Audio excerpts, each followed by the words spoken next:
Traditional sweet recipe అయిన పూర్ణం బూరెలను first time చేసేవారికి కూడా పర్ఫెక్ట్గా బయట క్రిస్పీగా లోపల పూర్ణం కూడా కమ్మగా ఉండేలాగా ఎలా తయారు చేసుకోవాలో ఈరోజు మనం చూద్దాం. దీనికోసం అరగంట పాటు నానబెట్టుకున్న 1 కప్పు శనగపప్పు, అరకప్పు పెసరపప్పుని కుక్కర్లో వేసి పప్పు మునిగే అంతవరకు వాటర్ పోసుకొని 3 విజిల్స్ రానివ్వాలి.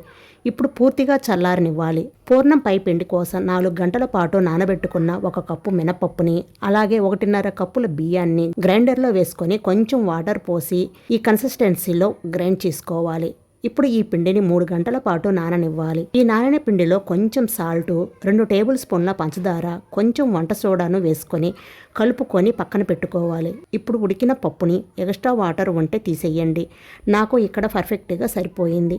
మెత్తగా మెదుపుకొని ఒక ప్యాన్లో వేసి దానిలోకి 1.5 కప్పుల బెల్లం వేసి దగ్గరికి అయ్యేంతవరకు కుక్ చేసుకోవాలి. తర్వాత 1 టేబుల్ స్పూన్ నెయ్యి వేసుకొని కలుపుకోవాలి. ఇది చల్లారిన తర్వాత చిన్న చిన్న ఉండలుగా చేసుకొని ముందుగా రుబ్బుకున్న పిండిలో డిప్ చేసి నెమ్మదిగా ఆయిల్లో వేసుకొని 2 వైపులా తిప్పుకుంటూ గోల్డెన్ బ్రౌన్ కలర్ వచ్చేంతవరకు వేయించుకొని తీసుకుంటే ఎంతో రుచికరమైన పూర్ణాలు రెడీ.